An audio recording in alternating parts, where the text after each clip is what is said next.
Eu sou artista francesa. Todo dia 25 de março, a gente que é das artes comemora essa data importante. Mas primeiro, a gente precisa entender melhor o que foi esse acontecimento que até hoje alguns historiadores buscam enaltecer, valorizar e relembrar até com uma certa nostalgia, enquanto outros buscam esmiuçar ou até mesmo desmistificar. E para isso fazer sentido, eu preciso que você embarque comigo nesse expresso rumo ao mundo das artes clássicas. Eu sei que pode ser uma novidade, afinal de contas, nem todo mundo teve acesso a uma educação artística aprofundada. E é justamente isso que eu quero proporcionar aqui para você no meu canal.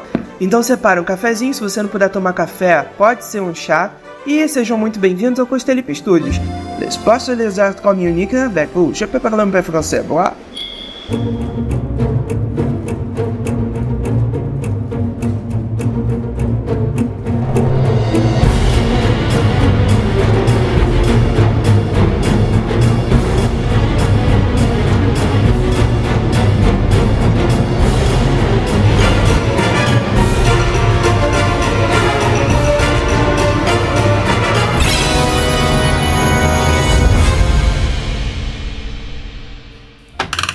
A missão artística francesa é considerada um marco na história da arte brasileira, porque foi quando esses artistas franceses chegaram aqui, no século XIX, a serviço da coroa portuguesa. Então esse tema, além de ser muito intrigante, se conecta fortemente com as origens da Escola de Belas Artes, que é nada mais e nada menos que a primeira instituição de ensino superior de artes do Brasil.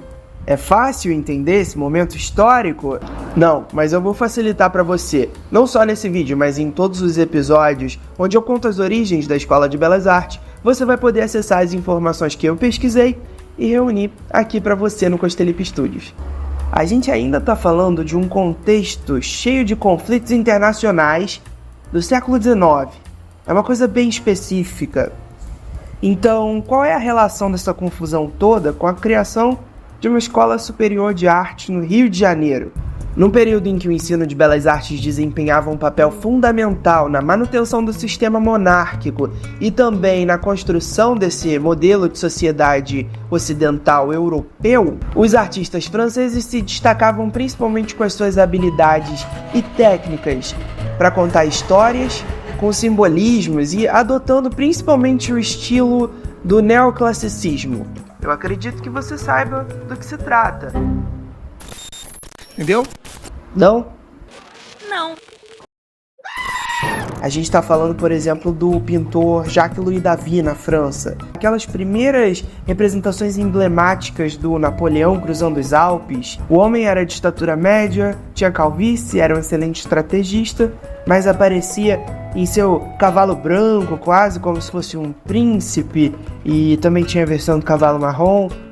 Nossa.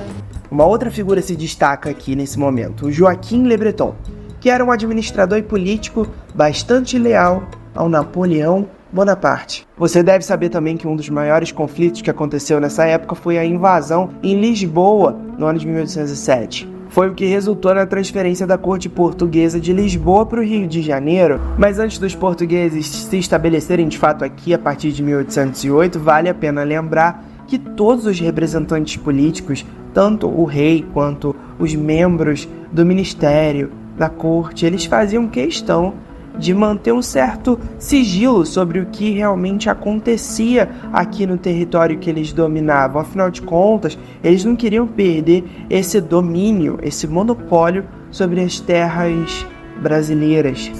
Até a assinatura de um tratado de paz, em 1814, as relações entre Portugal e a França ainda estavam bastante tensas e só começaram a melhorar depois da derrota e do exílio de Napoleão Bonaparte para a ilha de Santa Helena, que foi onde ele foi parar.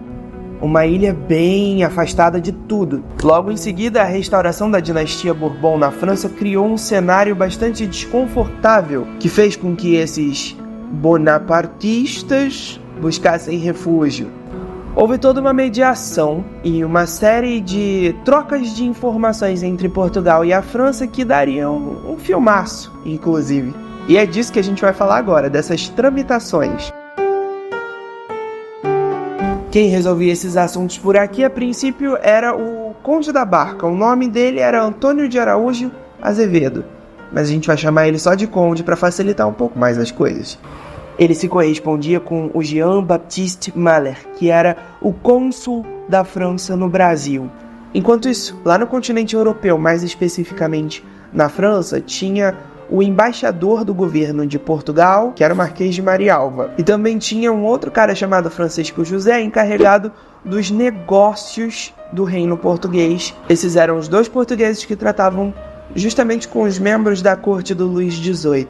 Durante essas conferências, um geógrafo bastante famoso na Europa, chamado Alexander von Humboldt, fez uma série de tentativas para se estabelecer aqui na América Portuguesa para estudar os nossos recursos, conhecer mais sobre as belezas naturais da nossa terra. Ele tinha essa curiosidade, principalmente porque se tratava do trabalho dele como naturalista, essa profissão que era fortemente associada com as ciências da natureza. Ele mantinha contato com esses membros da corte portuguesa e da corte francesa lá por Paris, e ele notificou o seu colega Joaquim Le Breton sobre a possibilidade de integrar uma expedição nas Américas.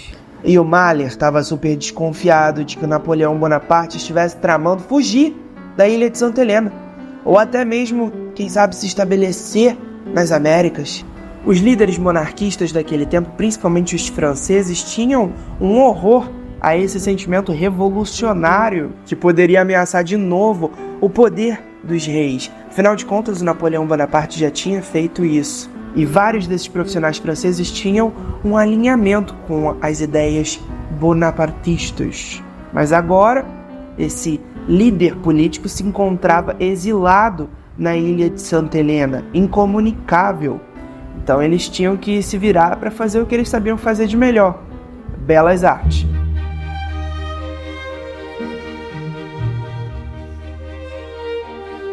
De acordo com o historiador Lucas Araújo, da Universidade Estadual Paulista, alguns desses artistas franceses estavam buscando refúgio até em Buenos Aires, mas não conseguiram. Apesar deles terem conseguido se estabelecer aqui no Rio de Janeiro, essa desconfiança e as interferências do Mahler acabaram gerando um atraso muito grande no desenvolvimento desse projeto do Le Breton para criar a Escola Real de Ciências, Artes e Ofícios em 1816.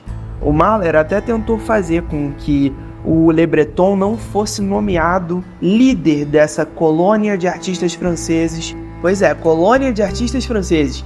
É assim que a historiadora Lila Schwartz vai tratar desse tema. O termo missão artística francesa só vai aparecer em 1912 para a história da arte, com Alphonse Taunet, um bisneto de um dos membros desse grupo. Mas agora que você já sabe mais sobre as motivações pessoais e sobre o contexto em que os bonapartistas estavam, que tal a gente falar um pouco mais sobre esse grupo, especificamente sobre como eles atuaram no Rio de Janeiro de fato? Vamos falar brevemente sobre o Joaquim Le Breton, que veio a falecer em 1819, mas conseguiu reunir os artistas franceses, chegou ao Brasil e idealizou esse projeto da escola de 1816, mas não pôde ver isso se concretizar, o que só aconteceu alguns anos mais tarde. Le Breton, Debré, Taunet, Montigny, esses nomes eram bastante significativos. Eles documentaram visualmente boa parte da paisagem, do cotidiano, retrataram a corte e a vida no Brasil do século XIX, numa época em que não existia smartphone, não existiam câmeras fotográficas, nem satélites, nem internet. Auguste-Henri Victor Grandjean de Montigny, ou só Grandjean de Montigny, foi o arquiteto responsável por elaborar grandes projetos daquele período histórico, como a atual Casa França Brasil, por exemplo, e o prédio da Academia Imperial de Belas Artes. O patrono da arquitetura brasileira ao longo do século XIX obteve bastante sucesso em suas exposições públicas na futura Academia Imperial de Belas Artes, mas muitos de seus projetos e de suas ideias sequer acabaram saindo do papel. A elevação da Catedral de São Pedro da Alcântara, monumentos em praças públicas, a fachada da Biblioteca Imperial, chafarizes e projetos hidráulicos, além do Paço do Senado e um Palácio Imperial. No time dos artistas visuais, Jean-Baptiste Debré trazia para o Brasil um legado marcante, inspirado nas altas habilidades e na pintura do Jacques-Louis David, que foi o artista francês responsável por introduzir essa bagagem do movimento neoclássico, e o Debré foi incorporando esses conceitos ao projeto político do governo português. E nesse processo, ele elaborou a viagem pitoresca e histórica ao Brasil. Nesse conjunto de aquarelas e litografias, ele retratou detalhadamente o Rio de Janeiro colonial, mostrando a sociedade, a cultura, os hábitos da época, incluindo os perturbadores registros da escravidão e das injustiças sociais, do racismo que existia naquela época, de maneira brutal e visceral. Nicolas Antoine Taunet, assim como Debré, também foi um pintor, mas ele se destacou principalmente pela documentação visual das paisagens urbanas e naturais através da pintura, enquanto o seu irmão, Auguste-Marie Taunet, teve uma produção notória de esculturas representando figuras políticas da época. No time dos gravuristas, a gente também tem o Charles-Simon Pradier, um artista que veio de Genebra e se destacou por causa das suas gravuras emblemáticas, mas ele retornou a Paris em 1818, e ele reclamava bastante da qualidade do papel que se usava aqui no Brasil.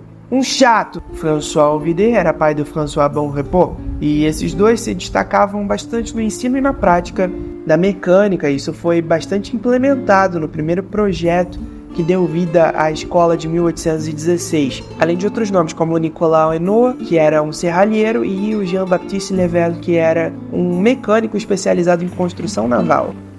Com o passar do tempo, o Manuel de Araújo de Porto Alegre surge como um dos principais defensores desse legado do neoclassicismo aqui no Brasil, e principalmente da influência da missão artística francesa durante todo o século XIX. No entanto, historiadores como Anila Schwartz, que são mais contemporâneos, vão criticar justamente essa visão idealizada do Manuel Araújo de Porto Alegre. Schwartz propõe uma abordagem mais crítica e contextualizada, evidenciando os impactos culturais e sociais de todo esse processo artístico e civilizatório que aconteceu aqui no Brasil. Por mais que esses pontos de vista sejam contrastantes, eu particularmente acredito que eles são essenciais, porque eles nos convidam a entender toda a complexidade de mais de 200 anos de belas artes no Brasil. Agora você sabe um pouco mais sobre as origens da EBA, e eu agradeceria muito se você pudesse interagir comigo aqui nos comentários, deixando as suas impressões e ajudando a compartilhar o meu trabalho aí pelas suas redes. Eu sou Felipe Costa, o artista visual mais próximo de você.